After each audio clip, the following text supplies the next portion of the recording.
before too when we were halfway through. Good evening and welcome to Canada Quebec Connection. I'm here with my lovely co-host Loretta and my guest Tracy Lamourie. And this evening we'd like to acknowledge that we are on Tanaha Akim land. Loretta?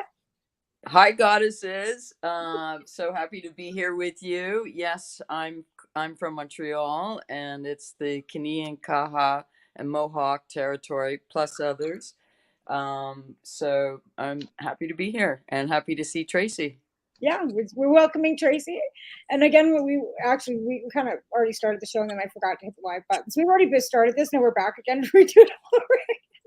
You guys missed the most brilliant commentary from these ladies. And we wish we could repeat it. Anyways, we're going to try and repeat it.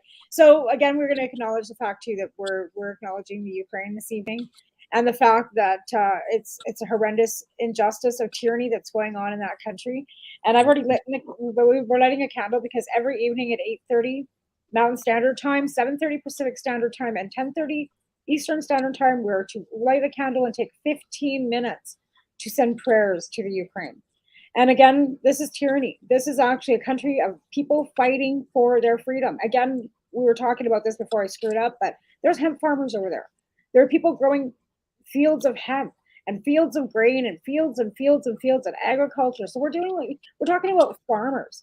We're talking about everyday average people like we are. So tonight when I heard the Bloc stand up saying that Quebec wanted the same freedom as the Ukraine's getting from Russia, that was kind of an eye opener because the Bloc leader said that tonight, Loretta. What? Yeah. Okay, we shouldn't go down this path. Anyways, that's just that's one thing that I heard tonight from the Bloc. Oh, okay. So I'm also hearing a lot of just disturbing things as well. But again, we're going to go back to cannabis because that's our topics because we are people advocating for legalization. But I want to also mention that this is tyranny and this is what losing your freedom looks like. And take a minute to reevaluate and take a deep breath and maybe reevaluate who you're following and what you're doing in your endeavors. Yes, Tracy, do you have any strains that you could recommend for possibly end of world times? Any strains for end of world times? I just thought I'd throw a little, I don't know. I was gifted with a little rock star, and I've been smoking some rock star lately. Oh, cool. Cool. Yeah. So you were and Skittles before that. What? You were in Malta. What were you doing in Malta?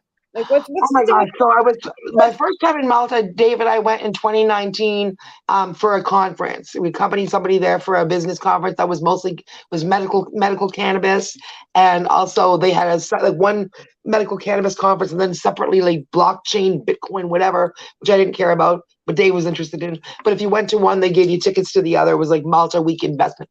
What was combining the two of them basically was the next big thing. So for investors who wanted to give their money to the next big thing, here it's medical cannabis in Europe, and this tech, blockchain, and all this other related stuff.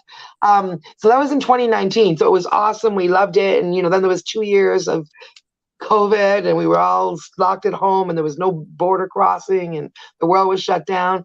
And then I heard that same conference we were at was going to be live again in 2021. I was like, oh man.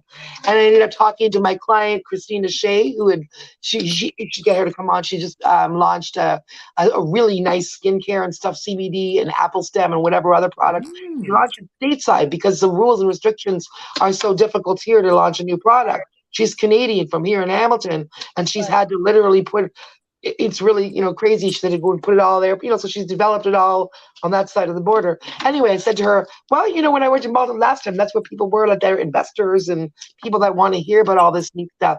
So she was like, let's go. And so me and Dave and Christina were like, okay, we got to get out of Canada. And it was after Delta and before Omicron. So things had opened up, and all of a sudden it was like opening up to, they lifted the thing where they were saying no international travel. It was cool.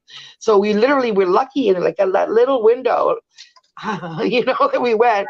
And so we had the 4 days of the business conference, or 5 days of the business conference. We went to both, followed by just 9 days of like multiing. And so we got to know it a whole lot better.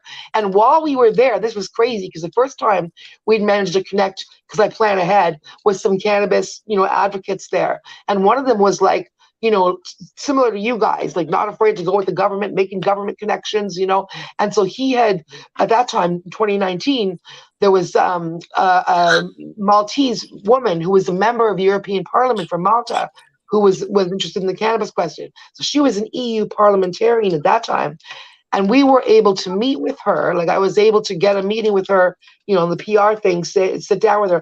And this was fascinating, you guys, because it was her and her, a note taker, assistant or whatever, me and Dave and the person that we were with at the time. This wasn't Christine, this was the 2019. Whoops, the 2019 visit. And I meant to do that, yeah. Anyway, this was interesting though, because here we were with an EU parliamentarian interested in the cannabis question, talking about medical cannabis. And check this out, you guys. So they're taking notes, listening. We were saying, it's really unfortunate. I come here and I get nauseous. Without my medicine, cannabis. The other person, the endometriosis and whatever we were talking about. I was saying I can't come here. I can't enjoy Maltese wine. I can't enjoy Maltese food, which they're really big on, right? I can't enjoy that here in your beautiful country because I can't. It was illegal. I can't have my medicine. She was shocked to hear, she was a European, like a EU parliamentarian. Yes. She was shocked to hear that we were not allowed to take our prescription medicine cannabis across borders. She asked us twice. She's like, but if you have a prescription, and we're like, no, we had to reiterate that one, and to the point where she was like, but it is your therapy, and she was taking notes and like. Well, fast forward 2 years later, she's no longer an EU parliamentarian. She's now a Maltese MP, a very popular Maltese member of parliament.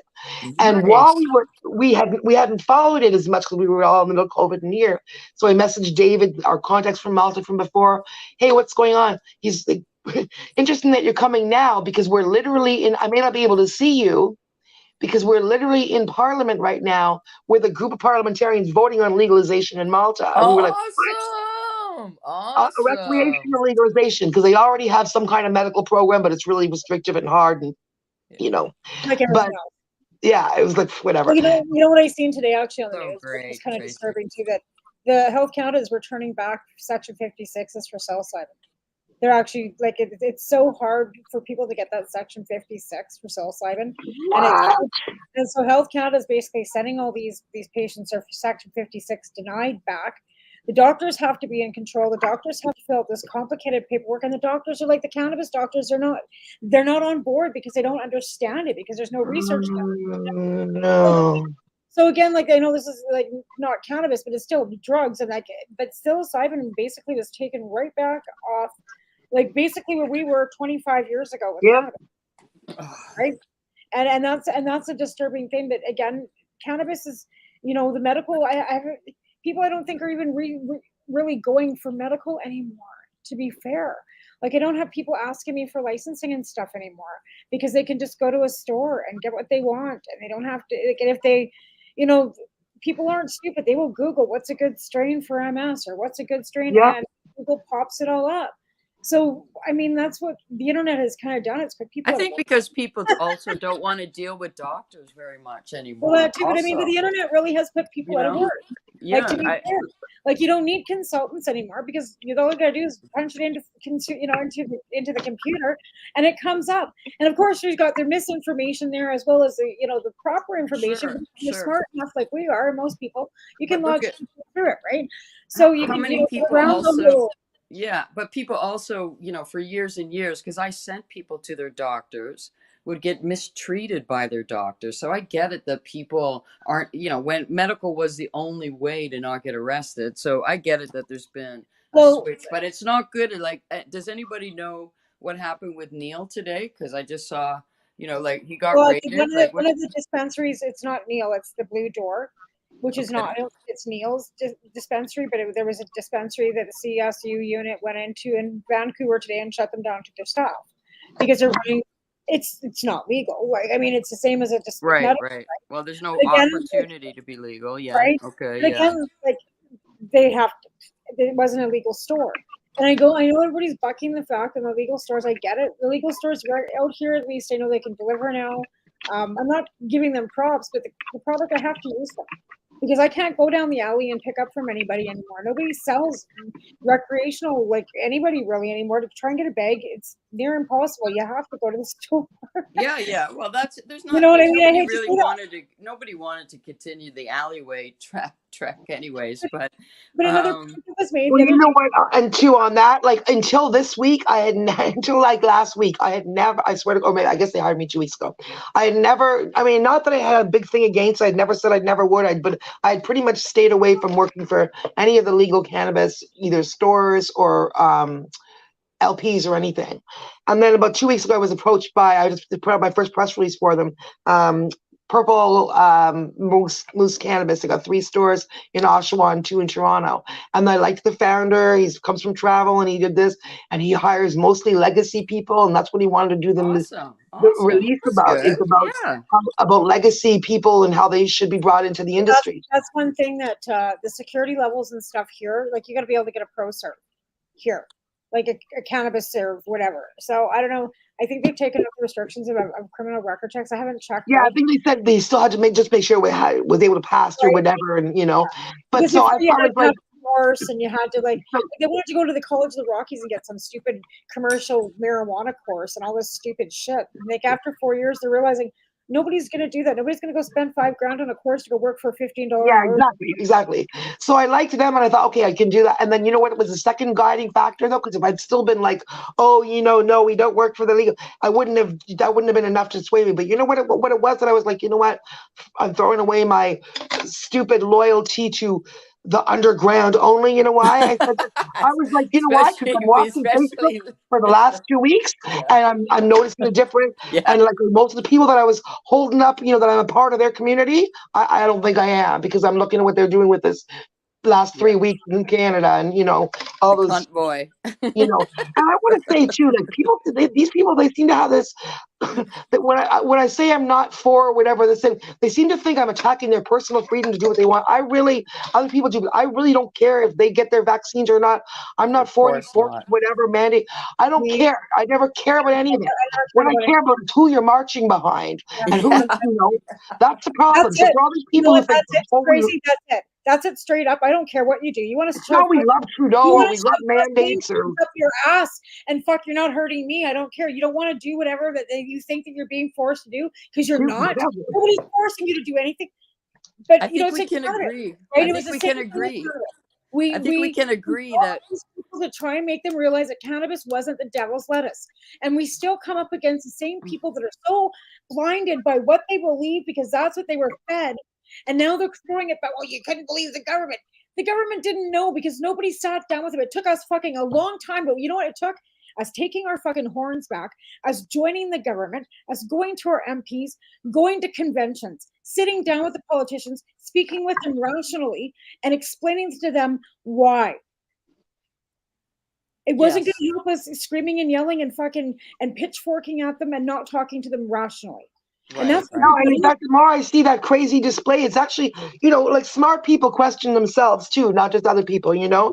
And like the more I see that display and the way I reacted to it, even, trying to, even just taken away from who was leading, because I understand that most of the people that went to it didn't even understand what they were following, really, So, but even taken away from that, so observing even the people that weren't necessarily of bad intent, or even who were not of bad intent, observing them in the way they were really made me start to thinking, man, I don't know if I ever will be comfortable going out in a street demo again, because those people are not convincing me of a single thing. And even if it was not their religious iconography, it's their behavior, it's taken that away from me in some ways. Like I feel like that's not good. That is, we have to make sure we get that back. We have to get that back, Tracy, because that's just wrong. And I think we can agree that there's not enough. There hasn't been enough cannabis in the world the past few weeks, or they haven't got the right strains for the cognitive dissonant brains. Jumping down there, like those people all look like people who had no other avenues to make change. And you know what too is interesting? It's not like usually it's the black and the white, or the rich versus the poor, or the whatever versus the whatever. What I've seen with this, and I don't want to insult anybody listening, but it really is the difference that I'm seeing. And I'm trying to be careful with my words. People who understand the way things generally work, and people who don't understand the way things generally Right. work. Like the way Amin said, it's easy for everything to be a conspiracy when you don't get how things work, when you don't know how the media works. I'll tell you how it works. People like me, write press releases and send them, and then the media follows up and does the interviews, and stuff, or they're on the ground reporting with their cameras the stuff that we all saw. And what we saw was people yelling at them and screaming at them and abusing them and throwing rocks at them, and CTV having to take off the stickers from their van. This is Canada? This is my friends in the cannabis community? Yeah, no, And this they're is saying, fuck this is Trudeau. harsh. Excuse my language. That's not who I want to say. I'm no big Trudeau fan, but you know what? I know this is harsh. Yeah, it's been Anyway, I think we smoke have a to joint and get back to segue. We have cannabis. to right. But segue again, more like towards cannabis. that's what it boils down to, though. It boils down to us actually understanding where we're coming from. Hi, Allison, how you doing? We were just talking about Health Canada actually, and how the psilocybin Section 56 was on the news tonight, and how their Health Canada is screwing everybody around again. We should get back to cannabis. I know let me smoke one. we're all emotional, but it's just. But again, smoke a joint, guys. Yeah, I know. We need to. And anybody listening who doesn't agree with us, come back. Come back to the side of reason. We'll smoke one. We'll do a sesh, guys. You've been spun out. You've been, and this ain't no PR spin. That what we're watching and observing is the biggest, craziest spin job I've ever seen, and it's really scary. And even I'm trying to figure out where all the tentacles of it are, but it's like not right, not normal. So double check, we're gonna go back to cannabis, but question yourself, because that's what smart people do. Question the people you're following, double check, triple check, because when you put things out there on the internet, or it changes the way people think of you, it changes the way your friends, your family. You might be flat, you might be presenting something you don't even want to be presenting, the things that you don't even believe in by what you're flagging and what you're showing. So like really think twice. That's my personal and my professional opinion for what it's worth. And good advice. Good advice. It's worth a lot. Well, I mean, your profession, like you work in the media, that's what you do. You're a PR person. You have your own PR, company. That's exactly what you do. You represent people in all kinds of different realms. You don't just represent cannabis people. You represent authors and different kind of industries all over the map. But all stuff I believe in. Like it's all, like I say, I don't need spin. It's truth, but I recognize spin. I know, I see when I see it. And when people are all spouting the same line, and they're all like, and I get where the cannabis people are coming from with the natural health. It's the same as a lot of the people from natural health, right? Having the same thing, because we've dealt with it before. We have dealt with the government being wrong. We've dealt with that, So I see where that, and it's that good nature and that innocent that is being manipulated and used by other actors. That's just a fact. We're all pissed off. You think I wasn't pissed off about mandates? I had to cancel my trip again. First world problems, I know, but I mean, like, I was sad. I was bummed out for 2 years. I was stuck here. By 2019, I was everywhere. All of a sudden, back to Hamilton Mountain, Tracy. Just when things are starting to go good, when you know everything shut down. So I didn't like that either. None of us did. Everyone had work problems. I lost 80% of my clients for the first 6 months. I had to go on CERB for a month until I figured it all out and was able to shake things out. So nobody had fun. Nobody I don't sit there and looking at my passport, stupid thing, to stress out to get and figure out 5 different apps to get on a plane. So understand, guys, nobody liked that, but that was ending already. Nobody's, now what's happened? Like, we're all just divided because no one wants to think. So think about what you're putting out there, because do not amplify things that you don't understand, and don't just amplify a meme because it looks cool without looking to see who shared the meme. That's basic 101 too. Well, that's really some good advice. But truly, it's the same with cannabis too, though. Like, we have to go through everything and make sure that what we're putting out there is actually truth, because there's a lot of misinformation about cannabis. Of course, we're all vulnerable to it. Of all kinds, just like the misconception that Narcan is free. It's not. In British Columbia, it actually costs you $25. If you go into the pharmacy to get Narcan, it's $25. Even methadone for my daughter, when she has to go to the pharmacy, it still costs her money. So when you see all these memes about why isn't insulin free when Narcan is, and when drug addicts and blah, blah, blah, and all these really nasty, derogatory things about addiction problems. Not even, when there's no truth to it, because Narcan is not free. Right. Sorry to tell you. And neither is methadone. And it might not be I know insulin, I know my dad's a diabetic. They have, my parents are seniors with good benefits, and they still have to pay out of pocket for some of my dad's part of his medication or his picks or something. I know that they pay $300 a month out of pocket for medicine for my dad. So again, like, you know, not all these misconceptions and misinformation. Yeah, And we know that outright lies. Yeah. right? We Well, know it's and definitely the like it. misinformation about cannabis out there. They honestly did, like the reefer madness and all the bullshit that they fed us about misinformation about cannabis and all the lies that they told. And when it all boiled down to what was that about? Racism. Again. So you boil down to what are we looking at right here again is racism. And that's what pisses me off, I think, the most about it, is because every cannabis, you know, activist out there wants to scream about reefer madness and all the things that they did to all these people. And when it all boiled down to with cannabis was fucking racism too. Well, primarily 100% driving it, but That's exactly what it also, you know, misinformation. The messiah of it is Putin, especially on this anti-V stuff. But also, I think what you brought up about the Narcan, about that is like there's so many examples of that, about getting people to be mad at other people. You know, yeah, these false it's false equivalencies, information and that's right. It's not us it's fighting the dangerous, government. dangerous, and It's it's we're dangerous, living right? in the most dangerous time of it ever. And I just think it's, yeah, I just Like I think, said, you know, yeah, there clearly isn't enough I cannabis. understand everybody's like, you know, You know? furious. The government lied to us about cannabis. The government lied to us about this. The government lied to us about that. They did. Yes, for sure They they did, did for because sure. they wanted to keep the races divided and the cost of, or the you know the rich and the poor divided. When it all Yeah, boils down, class, so but it's also keeping marginalized people divided. it's, Okay, yeah, and now we especially have when they to see fight this as amongst exactly for themselves, what like it when you have is, poor right? people fighting poor people, that is Putin's trademark.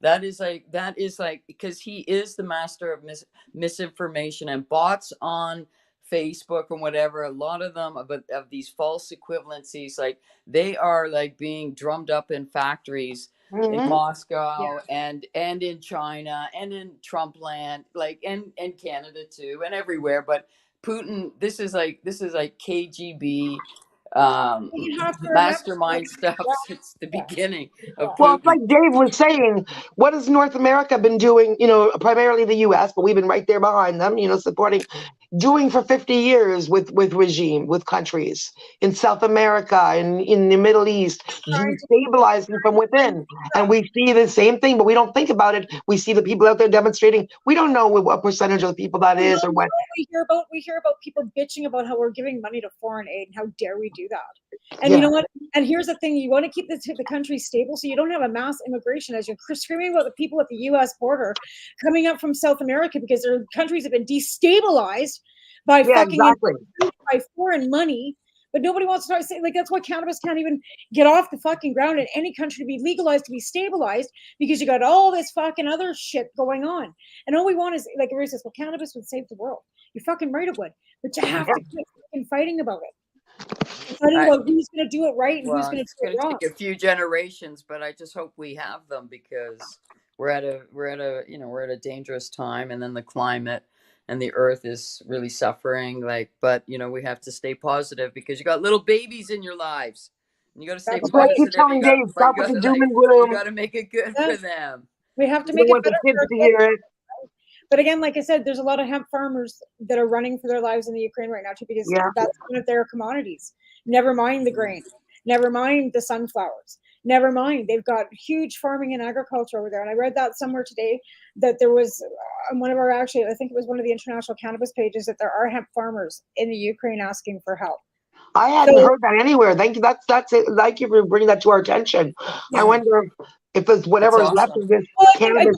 I believe that Poland too also is got a is, you know, is a huge advocate for cannabis too. Like I said, we don't really pay attention to anything outside our own I was borders, going to say that. I learned that when I went to Malta for that 2019 convention. I was like, right? whoa, blown away by, Right, even though they Poland, were all interested in Canada, like, even though they were like, oh, right? Canada, talk about it. I realized by having conversation with other people, like the And guy that I met Spain from, too, right? Like look at Spain yeah, opening up. somewhere in Eastern Europe. It could even have been Ukraine. It was somebody from Eastern Europe who It was was talking Poland. I specifically believe about Poland. growing for Yeah, Poland, yeah, just the Nice, Polish medical market. right. nice, And I nice. was Exactly. like, you So never think of that. right, exactly, because we don't look outside our own borders when it comes to cannabis. We're like, even Australia, like Murray is down in Australia. He can actually buy medical cannabis in Australia now. Like he gets he's got a prescription, he buys it from us. And I think it's tweed weed that they're actually growing in Australia. So like the licensed producers have also gone international as well, because they're watching the G7 countries, even the states are coming around in more and more states, or there's 37 or 32 states. I think me and Al checked the other night when we were on the Pace Radio. I think it was 37 states that have medical or recreational out of 52 states now in the States. Wow. So everybody is coming around to seeing that reefer madness was a lie. Yeah. And it took 70 years for us to get through on that one. So again, we have to remember that you're dealing with people that don't trust the government because of the lies that they were told because of what. Oh yeah, the war on drugs. And they lied. And they outright lied. But you have to remember, it was people that lied. So was it the whole government, or was it a person? And it was. I was going to say, when you say the government, I mean, you and I, we all three know people in the government. Which government? What? Like, that's like saying the cannabis community said, well, who was it? Was it Tamara and Tracy, or was it, Bob Smith? I'm like, who was it? Who? Right? So, yeah. Right. And like I said, another point that was made too, people don't like the fact of legalization. I get that. It's been 4 years now. Get over it. It's working. You got a CRB check. Thank a fucking pothead. Because where do you think the extra money's coming from for all the fucking extra benefits that were happening for fucking COVID? It didn't just come out of their asses, and we weren't working. So you know what I mean? So they were getting our income tax because none of us were working. They were paying us to stay home. Where do you think that money came from? Because we were smoking. Weed, man. Booze, weed, and tobacco, and lottery. Like, they all get the province 75% of the taxes that are sold in the province. Federal government takes 25 for the general coffers. It then eventually gets back into our infrastructure and other things. But what do you think paid for CERB? Cannabis. Good point. Right? And nobody wants to talk about that. Well, we'll talk about it here, because that's the goddamn truth of it. And nobody's hearing that all they're sitting is bitching and complaining. But what are you bitching and complaining about? That you got to stay home and got paid off weed money? You didn't even have to sell any. Like, get over it. Like, seriously. And 60,000 people have not been arrested for small possession charges in the last 4 years. That's fucking huge. You might not like that, but you know what? I like that. I'm a person with a record for fucking possession. It's really hard for me to find a job. If any one person can get away with not being arrested for fucking pot, never mind 60,000 Canadians have not been arrested for marijuana. Right. And you know what? When I first got involved, I've been smoking forever, since I was 18 years old. But I didn't start getting vocal on cannabis until I was 41. It's not because I was afraid, because I was fighting big battles with George Bush knowing my name and being pissed off at me. It was because I didn't want, at that time, I thought, oh, well, you know what? Other people taking care of cannabis, but I thought it wasn't that serious. I want to smoke, but whatever. Until I started thinking, wait, hold on a second. That's a criminal justice, innocent prisoner justice issue that I'm ignoring. And whether I like to smoke it or not, it's not about me being embarrassed that I smoke. I'll be vocal and start to be vocal about that, because that's important. And that's why I started, not because I was like, woohoo, oh, I want to smoke a bunch of weed like Mark Emery or whatever the hell, It was not reform for me too. It was absolutely for me. It came in from a political thing where I was like, I need to raise my voice, because yeah, for sure, legalization that's not happening, that's epic. Hello. I know it's not perfect, but it's true. As much as we all didn't like, sorry. I was going to say, as much as we didn't like, I didn't mean to interrupt, sorry, I had a lag. But as much as we didn't like, and I still don't like some of the legalization, whatever, and mostly what I don't like is around the restrictions over who's allowed to sell, and the unfairness of the fact that the people who started the industry have been relegated, and that's not fair, because they crossed our line. Right, so that's the part that upsets me. But we didn't, that's a separate issue about legalization, and we need to fight, and we need to work on that. Yeah, keep working on it. Yeah. Well, we all got involved as kids talking about legalization. We weren't talking about who had the right to sell. We need to take a quick break, ladies, and thank our sponsors. Oh yeah, good idea. They're paying for us to be here, so we better thank them and take a quick 3-minute break. So we'll be back in about 3 minutes. And unfortunately, it shuts us down, so we can't even talk to each other. So if you need to take a ladies' break or grab a drink, we'll be back in 3 minutes. Sounds good. You're listening to the Pace Radio Network here at paceradio.net. Growing your own cannabis is easier than you think. Whether you're growing for recreational or medical purposes, BMA Hydroponics has everything you need to succeed. From the standard 4-plant recreational systems to the latest cutting-edge hydroponic equipment, BMA can customize your package and do it at discount prices. Visit BMA Hydroponics at 404 Maitland Drive in Belleville and ask us for a free estimate. Or call 613-967-9888 and we will give you an estimate over the phone. the only way to go.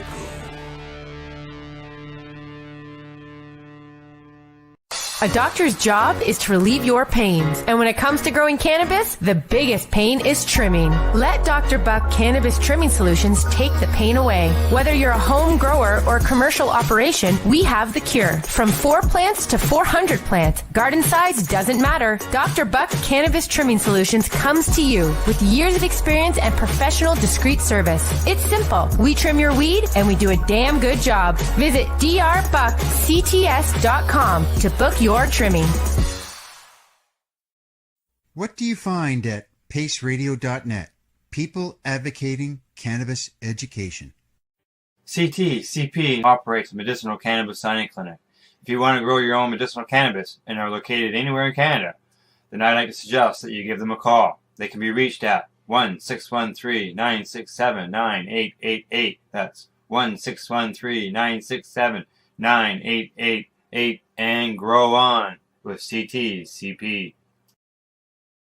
At Legacy 420, we believe in being different. Experience the difference of quality control. Our labs provide tested formulations for all of our products. Experience the difference in trust. Our customers can trust that we are following up-to-date COVID precautions for their safety. Experience the difference in accessibility. We're open 7 days a week. Please visit our website, legacy420.com, or contact us for curbside pickup as well as nationwide mail order shipping. Legacy 420 values overall wellness. Come and experience the difference of Legacy 420.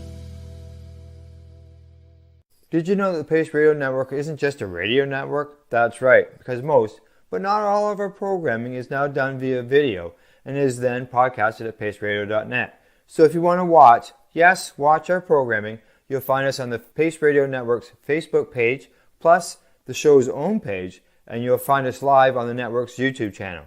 And don't forget, you can find it all, video and audio, at paceradio.net. You're listening to the Pace Radio Network here at paceradio.net. Oh, we're back. We're back. I just want to say, Tracy, I really appreciate, you expressing a lot of things about recent events and wondering about, your community, our community. Sometimes I wondered if I want to call myself a stoner anymore because it's been that disruptive. And but I don't think it's a conversation that we shouldn't keep having. And you know what? Especially about, we can't let them spoil what it really means to be an activist and a protester. Ever. They can't make us feel unsafe it's like in the last 3 weeks, all the protest songs have been ruined for us now. No, They was like your protest song would come out and be like, oh, or we're watching their streams and they'd be playing something and we're like, oh my God, please stop playing "Power to the People" by John Lennon. Please, you're killing me. That's like this one that's come out with a stop Trudeau with a stop sign. I'm like, that's pretty unoriginal. We did that with Stop Harper. Like, are you kidding me? But there's been a lot of mockery ones that have been pretty funny, coming from and I'm really proud of the residents in Ottawa. This funny stuff that's been coming from them, and some of the songs that have been made up have been really funny. To me was when the Indigenous people didn't stand with them. That really spoke to me as well. When the Indigenous peoples put out a statement. Yeah, and actually they just went apparently to a street corner that they had occupied in Ottawa and did I don't know if it was a smudging or they did a ceremony of some kind. Yes. It was just in the news the other day. Yes, yeah, for sure. Yes, I saw that too. That was very meaningful, actually. Well, it's unfortunate because there was a few cannabis activists that were actively in that crowd too, and are proud to have been there, and that's disturbing to me. Because then I would not feel comfortable being at an event where that person was, knowing that they were there. I wouldn't feel safe. And that's unfortunate. I feel so demoralized by this. Honestly, it'll be a surprise. I'll go out with you. I'll go places, but I can't. I honestly, when I think about going to an event the way that we used to go to an event now, when I think about going to a crowd of 100 cannabis people who all know me from Facebook and are going to say hi to me, and I don't necessarily want to. I feel like instead of feeling that celebration, I feel like a tightness in my stomach. It's probably a place I don't want to go. Who the hell, I don't. We always said, as an anti-racist activist, if there's if there's 10 Nazis sitting at a table and one other guy, there's 11 Nazis sitting at a table. If there's 5 Nazis Yeah, at a table right and 5 other guys, on. there's 10 Nazis sitting at a table. Yeah, right on. We don't sit with Nazi. We just don't accept that. Like. Yeah. I don't And it's care if not, you fucking gave oh, me my last fucking. I don't care right at this point. If you gave me my last 2 clones and you were sitting at that fucking convo, you are not my friend anymore. And I don't care. Yeah, exactly. I want to say one thing too, to point out the one thing when we talk about the media and the whole, because I know a lot of people listening will say, "Oh, this is false news. You got this. You just believe in what these leaders from the media." And let me tell you something about that. People like me, who are, and Tamara probably too, and you guys both, who are anti-racist activists before we were ever, cannabis activists or whatever, at least as long as. We knew about these guys, anti-hate network, all these people that you're hearing about are as bad guys right now. These people have been following the far-right neo-Nazi, Proud Boy, Odin, whatever, for years, the way us cannabis people have followed the cannabis news. We didn't just hear about these guys. And no. We didn't hear about them on CBC. That we used to all follow, right on, Tracy. running right for on. the PPC party, never mind of his other. Yeah. I'm not going to. Exactly. And so we all didn't just hear about these guys. And in fact, we didn't hear about it in the news because the news, get this straight, listeners, the news heard about those people and who they were. They were reminded by activists like us, not me, because I haven't been involved with that for years, but anti-racist activists who are active and who pay attention and know that when they started seeing these names and the media wasn't remembering who they were and they're reporting, oh, convoy leader, whoever and whoever and whoever, that's why they started disavowing some of the original convoy leaders, because it came out in the news, because activists were screaming for 2 weeks to the media saying, hello, do you know who you're quoting? Hello, look at this. And then finally, the media started reporting on that because they heard about it from activists, and then the media started reporting till finally the mainstream started hearing about it, and then all these people are like, oh, the media made that up. Stop it. Please, you're embarrassing yourself. We got cannabis changed too, because activists like us were on the media, and when they put out fucking false shit, we were all over their asses about it. It was like writing letters to the editor, which were printed in newspapers. And it was us when they put out the crap that was misinformation, that would be writing them and blithering on them and beating them over their heads with our, like, that's not right. And that's not right. And why would we go to our MP's offices and say, what are you doing with this legislation? And why we went to conventions to change policies, to make it. And you guys did a lot. You both did so much politically, both of you ladies. We both did. And Kelly Coulter too. And you too, Tracy. You too, Tracy. You've been there. No, but you guys got down and dirty, like really. I mean, I went to a company, brought Kelly to the Mulcair and all that, but you guys, I watched for a long time. Kelly Mulcair was a big thing too, like, because we had to get in with everybody. And that's the thing, like, everybody wants to see this as a one partisan issue, and it was never a partisan issue. I sat in conservative MPs' offices in Lethbridge, in Tabor, in Canmore, or what was it, Camrose? When I was living in Coronation, it was Kevin Sorensen that I had to go and sit across the table from. And he looked at me, goes, oh, you don't look like you'd be a cannabis activist. I said, why? He goes, well, you don't have dreadlocks and a hippie skirt. See, that was you're not Mark Emery. Oh, is exactly what you're the conservative thought. And that was during, and then let's be clear here. This was during conservative years. This was prior to 2015. This was before Trudeau even was the leader of the goddamn fucking Liberal Party, for God's sake. So we were in there up to our necks. So don't tell me that this is a partisan issue when it comes to cannabis either. It wasn't a partisan issue. It was law reform. It was what was right. It was human rights. And it shouldn't be a partisan issue when it's just about what morally is fucking right. Mm-hmm. Yeah. Exactly. And everything's just so confused now that everything become partisan with, and it's funny, the people yelling false fake news or whatever they yell are literally the ones perpetuating it. Just people yelling communism are the ones perpetuating. I mean, I don't even think what Russia's got going is communism now, whatever. Whenever, this word communism is ridiculous. Let's be honest. Okay. And so when like the conservative leader says, well, Jagmeet and his communist events, like my daughter is like capital C communist. She's like, oh, I fucking wish. Oh yeah, like come on, like that's the thing in Canada. We have the ability with our Charter of Rights to be able to have. the ability to have the freedom to actually choose which party. And if you want to follow the Communist Party in I Canada, mean, go for it. I wouldn't, but It just like, it doesn't there is a exist. Like, Communist come Party on. in Canada, and if you want to follow you can follow the no, marijuana. she doesn't. Yeah, no, she doesn't Follow speak very much marijuana. idiots, but yeah, she doesn't. You know what I mean? Like, You know, theoretically, people use these words and they don't even know what they mean. Yeah, exactly, Like, exactly. like it was funny. She was laughing when they were ripping apart the food. I guess the truckers or whatever they are. They had a food tent or whatever where they were feeding themselves out of. And then when they were ripping it out, one of these white ladies with so white privilege is like freaking out about the police finally taking it down.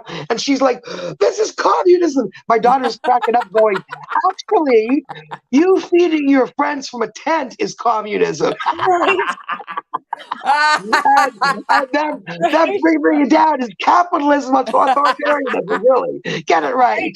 That's the thing, is doing stuff they don't even know. And it was the same when we were trying to, get through to people about cannabis.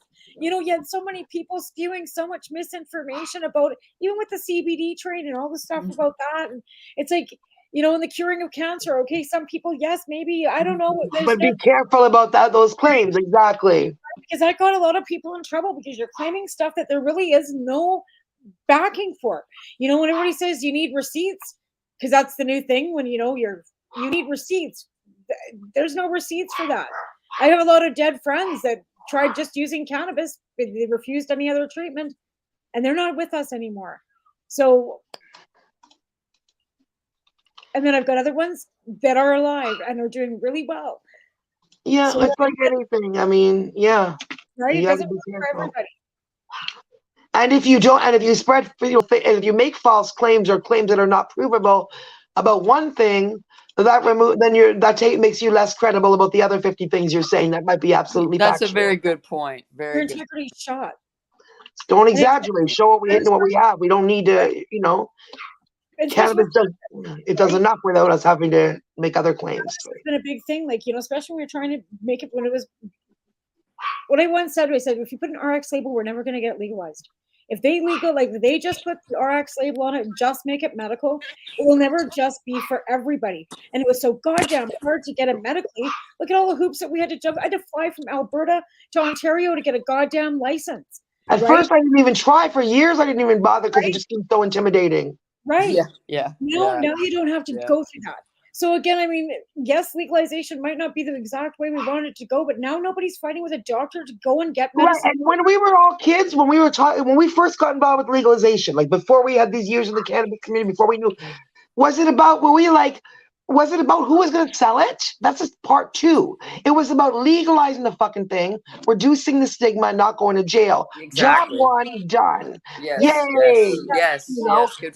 Right. Now we figure out the rest. We got more jobs to do. I mean, let's be fair. There is work needing to be done when it comes down to with the legacy market, for sure. But again, microcrafting is coming in. They're licensing more and more people every day. And I'm going to let Loretta or you take it because I got a yapping dog. I'm going to mute myself.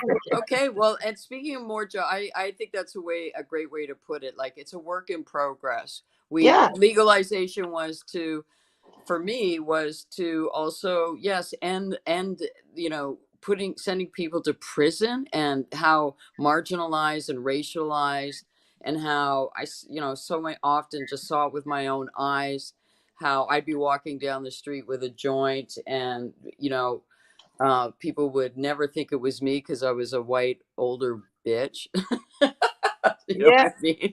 So basically it's we do have to me, I think, like, I go on a lot about community-based lounges. I think they need to come into effect because we need to have something that does repair the damage from the drug war. And some of all of this crazy conspiracy stuff too, I think, is an unfortunate outgrowth of the drug war, where there's such great mistrust and blah blah of science and of the government. I get it, but we do deserve those people who are part of the legacy, but also those people who especially were damaged, do deserve to have cannabis jobs.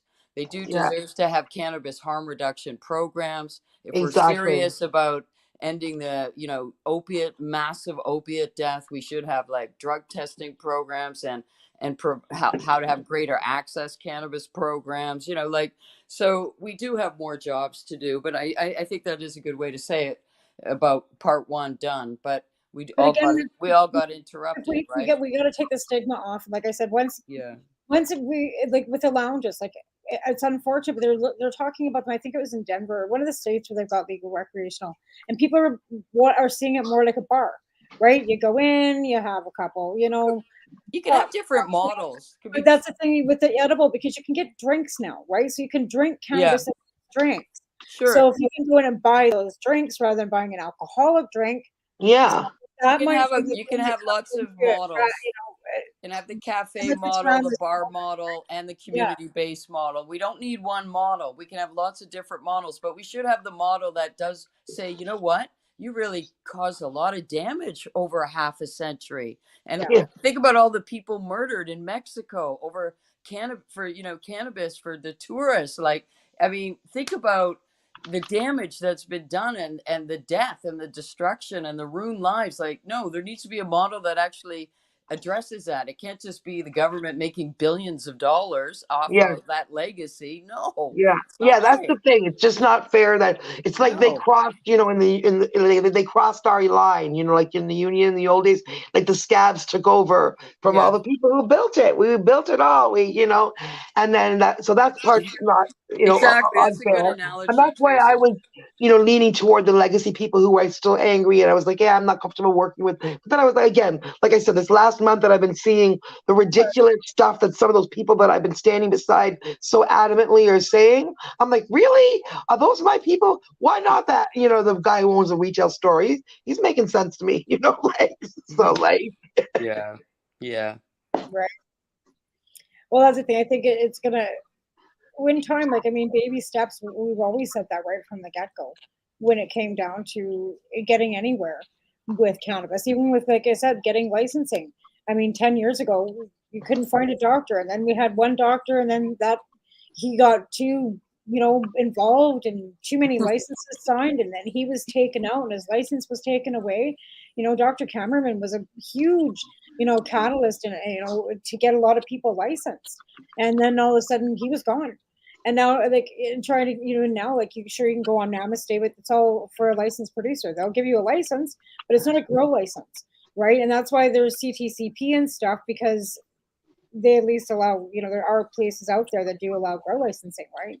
Still, but there's always been a problem with the doctors. Either the doctors were, totally devoted to pills only and for whatever reason, and we're also like victims, I guess, or perpetrators of reefer madness. You had terrible doctors, you had some who just didn't want to like talk about it or whatever, and then you had the ones who just wanted to make money off of it. It's like there were, we never really got the good doctors involved, and because I don't know where they were, but that's that's really unfortunate part of the story. That was the hardest thing too. We had Jan, and then Jan passed away too. But again, there was no doctors that wanted to get involved in it. None of them really listened to us. How many patients? Pathetic, really. How many doctors hired people because they were told, "Don't come into my office and talk to me about cannabis ever again." Yeah, exactly. Right? No, exactly. You're right, JR. It was about money. Because JR has just commented. So no wonder medical has been like, thrown to the wayside. Like, and again, no wonder stoners and the cannabis community was never acknowledged as a community. Now, sadly, after what's happened, I get it. I get it why it was so easy to say, don't ignore those people, ignore those idiots. Yeah, sure, they started the cannabis market for us, but look at them, we can ignore them. I don't know, I'm being maybe too critical, but no, I think too, from a media perspective, from seeing media over 10 years and knowing people in media and how they responded to things too, like, and hearing them talking about how their perception of us, of the cannabis community is for a whole lot of time it was Mark Emery. And as much as people think he did stuff even before, even the ones who don't know anything about the sex shit, I'm not even talking about that. But most media, though they would use him and put a camera in his face, they thought he was a shit show. They didn't respect him. They thought he was a shit show. Well, he and was. That's what the government, and that's what the media thought, and that's what the government thought. So I think as much as he was, brought it out and paid money and did all that. He did literally as much harm to the movement as he did good, from a perspective of serious people looking at it, because serious people looked at it and what did they see? No kidding. Exactly. And they walked away. A And selfish media, I remember narcissist. hearing from an NDP guy who used to be NDP Speaker of the House, Ontario. He's driving me home from something one day, and he'd been Speaker of the House in the 90s. We were talking about cannabis before Trudeau got in. We were pushing cannabis to all the parties. And he was like, he talked about how I heard it for years and years. He said, but it doesn't get the vote out. Cannabis doesn't get out the vote. Cannabis doesn't get out the vote. And when Trudeau first got in, and I knew a lot of people in the Liberal Party, even though I wasn't a Liberal, and so I'm not particularly, I voted for cannabis. Trudeau, people coming to me from the Liberal Party saying, hey, the cannabis community, Trudeau, who they didn't even like, is trying to make noise in the Liberal Party to get permission or whatever, however it works internally, from the Liberals to make cannabis a fucking election issue. And he was getting this when he was just becoming leader. It was the young Liberals, because there's riding associations, there's young conservatives, there's young Liberals. It was the young Liberals that fucking brought this to the attention of the party. They're the ones that wrote the party. It was the young people of the party. There you go. But I know when he was starting to push it, or when he picked that up, or when he was showing support for it, or internally before we started hearing about it, right? He was getting a lot of blowback from the party stalwarts who were saying that's going to be a losing issue. That doesn't get the vote.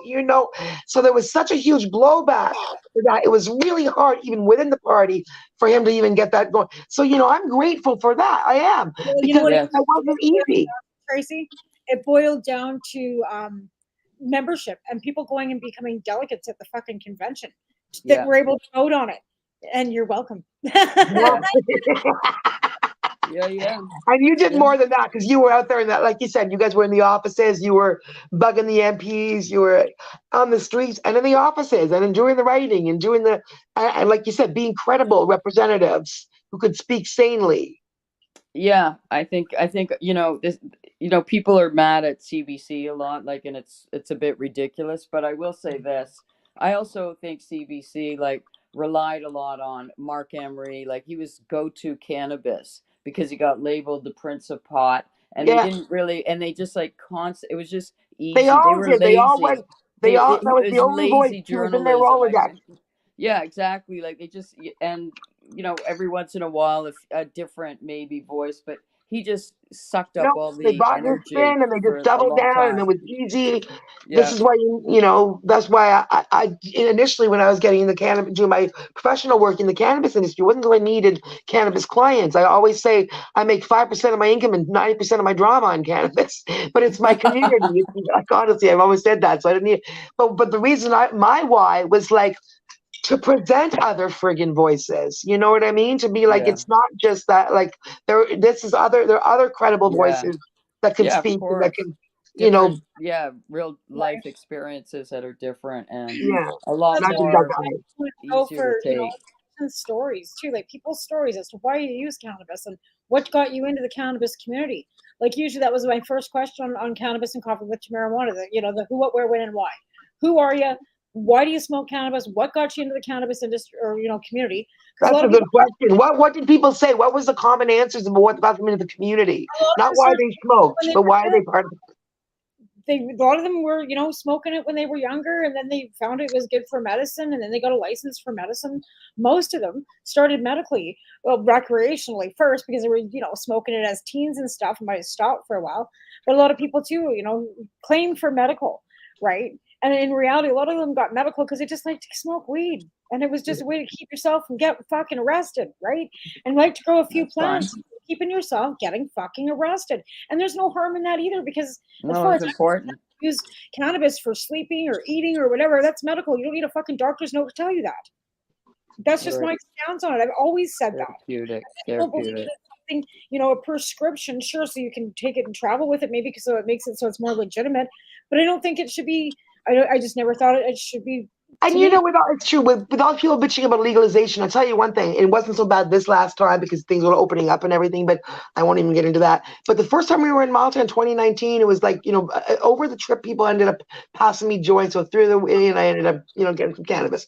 But at the beginning, man, I was going out for like 3 days and I had medical issues for a reason. And I was like, when I was thinking, man, I will never complain. But when I came back home, I was like, I don't want to hear any, this was 2019, of you people bitching about the friggin' privilege that we can walk into a store and buy any because when I was in Malta feeling nauseous and like I didn't care who was selling it or was like the fact that you could get cannabis is One epic. last question, said, like, Tracy. Tracy, one last question. Is there a lounge in Hamilton? There's Hamilton Vape, which was a small little space for a while. I heard they have an event space now, but no, it's an event space, not a lounge. We had like 3 lounges. I Brittany know. had one, I Paul and know. Huey had one. They're all gone now. Can you come bring one, please? Well, that's my But there I is, do was you know there's wondering one if in I was hoping Oshawa? there Do was you know one the so I could Oshawa go one? It's too far for me, but you know Kelly, right? I don't think Kelly's got hers open anymore either. I'm not sure. Yeah, Kelly's Green Lounge. Yeah, that's open in Oshawa. But they're not a smoking Kelly's lounge. Green Lounge. Yeah, Yes, You it's can't smoke in it yep. though. They're waiting for the, Smoke Free Ontario. So yeah, although I think Naomi was telling me Planet Paradise is operating. Saying hi. Yeah. Well, Like, I you guys Hamilton did have a couple of nice ones. I hope Hamilton opens up again. But this has been a great hour, Tracy. But I'm not surprised. It's Are great we talking done? with you. Yeah, You guys are like, why do we have that crazy girl on? She talked way too much. No, that was so and we can stay interesting. on a little longer. We screwed up and didn't go on, and I forgot to play all stuff. At least we're still like, but we really don't have a time limit. Like, and this was validating. This was validating, Tracy. Like a lot of the stuff you're feeling, because I've been so incensed about the racism and fighting people about. I kept sending like pictures of the flags and who their leaders were and what the definitions of their leaders were, and basically just shocking at how people found that it was easy to dismiss that and disturb to my core. So thank you for validating. No, thank you guys. You both have been a lifesaver for me through all this too. Rough, to be fair, it's been pretty rough because when you have to remove people and not deal with it, and then get basically told that you're judgmental and closed-minded, and I'm just like, no, it comes down to morals. And like you said, when you got one Nazi sitting with 10, there's 11. Yeah, that's a good one. That's true. Can't get away from that. And it's hard when it's your friend. It's hard when it's your friend. My mom always said, you're guilty by association. And we got to be ethically and more. You know what? If we don't judge our friends when they cross these lines as harshly as we judge people that aren't our friends, then I wouldn't we. be your But friend. also, If I can't say to you, you better check yourself. And I wouldn't be your friend because a friend would just let you go down the garden path without giving a fuck. Yeah, exactly. Give a fuck because we're trying and it's the essence of corruption to let our friends get away with shit we call other people out on. That's literally what corruption is. As hard as that is to do. Thank you, Tracy. Yeah. Love that. And like I said, that's how I feel. Like I'm calling my friends out because I didn't feel I would be a friend if I couldn't bring them to realize it. Basically, like I said, it's like reefer madness. It was all about fucking racism then, and it is now. No matter how you fucking slice it. Yep. And I hope you guys were listening that are rolling your eyes thinking we're all spun out by false news. Just think for a little bit and think that, you've respected all of us before. You've liked us all before. Why would we be saying these things? Shake it a little bit and look at, like, we all have to judge ourselves too. We all have to look at we have to question ourselves. It's not always Amen. fucking fire for cannabis. And if I thought my rights were being taken away, I'd be the first one standing up fucking screaming about it. Right, you always have. You're not shy. I don't think you're shy. I'm fucking small, but I'm not quiet. I'm very tiny, but I'm not fucking weak. And like I said, you're lying. It's been a pleasure, goddess. Love you both, guys. Say hi to Dave, okay? Thanks for coming on. Thanks for all our listeners and watchers. We had quite a few watchers tonight. Allison Merton watched. So good night to Allison and JR. And we got Allison that watched and have tuned in tonight. So thanks very much for tuning in, everybody. We don't usually get quite this. We try and stick with cannabis, but with what's going on in this world right now, it's really hard to stay. I'm sorry. I Love wrote your no way. French. No, we can't help. So, It's an intense world right now. Can't help it. It's about the only French we did tonight. But like I said, when I stood, you got to stand up. We stood up for cannabis for 2 decades. Can I show you my box to end it on cannabis? I didn't know it was going to be this big. I ordered a red first aid box to match my red living room, and look at the freaking size of it. And this is now my I cannabis love your box. red living room. It's like my red room. Oh yeah, I love your redness. Because you got the red room in your living room. You are the lady in red. Okay, I want to know, do you and Dave have a sexy cannabis night where you're smoking weed and you play that song "Lady in Red" and you do a dance? You know what's funny? People always sing me that. Like, no, he doesn't. But I'll be walking like random places. Men, like strange men, always serenade me with that song. I'll be like walking down a hallway and they're like, "Lady in Red," and I'm always laughing. And sometimes they're always joking. But often it's like some really good-looking model type guy, and I'm always like, it's hilarious. Well, it's funny the red gets attention. It does. The intro to our show is actually me singing. Yeah. Yeah, it's so cool. That's me singing that stupid song. Or that. Oh yes, you got to hear it, Tracy. It's like it's so funny. It's so good. I rewrote it. Love it. It's Gino Vanelli rewritten, and it's got the cannabis touch to it. Okay, well we better cut this off. It's 8:06. So okay, good night, bless you guys. God okay, ladies. Bye. Love you both. I'll talk to you later. Bye. Good night. I gotta figure out how to turn this off. You're listening to the Pace Radio Network here at paceradio.net. The views expressed by the individuals during this broadcast are their own opinions, and they may not be the same as those of their group or other organizations they may be involved with. BMA Hydroponics has everything you need to succeed. Visit our hydroponics superstore at 404 Maitland Drive in Belleville, and we'll show you how to grow your own quality cannabis for pennies per gram. We're open Mondays, Tuesdays, Wednesdays, and Saturdays from 10 a.m. to 5 p.m. and Thursdays and Fridays from 10 a.m. to 7 p.m. Call 613-967-9888. BMA Hydroponics. It's worth the drive. The only way to go. At Legacy 420, we believe in being different. Experience the difference of quality control. Our labs provide tested formulations for all of our products. Experience the difference in trust. Our customers can trust that we are following up-to-date COVID precautions for their safety. Experience the difference in accessibility. We're open 7 days a week. Please visit our website, legacy420.com, or contact us for curbside pickup as well as nationwide mail order shipping. Legacy 420 values overall wellness. Come and experience the difference of Legacy 420. Did you know that the Pace Radio Network isn't just a radio network? That's right, because most, but not all of our programming is now done via video and is then podcasted at paceradio.net. So if you want to watch our programming, you'll find us on the Pace Radio Network's Facebook page, plus the show's own page, and you'll find us live on the network's YouTube channel. And don't forget, you can find it all, video and audio, at paceradio.net. A doctor's job is to relieve your pains. And when it comes to growing cannabis, the biggest pain is trimming. Let Dr. Buck Cannabis Trimming Solutions take the pain away. Whether you're a home grower or a commercial operation, we have the cure. From 4 plants to 400 plants, garden size doesn't matter. Dr. Buck Cannabis Trimming Solutions comes to you with years of experience and professional discreet service. It's simple. We trim your weed and we do a damn good job. Visit drbuckcts.com to book your trimming. Enjoy the buzz of legalization with Campbellford Lifestyle Shop. From lights to plant nutrients, books, consumption accessories, and more, we've got all your basics to grow or consume cannabis. Visit our info center or take a look at our piercing services and body jewelry, now available in-store through Campbellford Lifestyle Shop, 17 Bridge Street West, Campbellford. You're listening to the Pace Radio Network here at paceradio.net.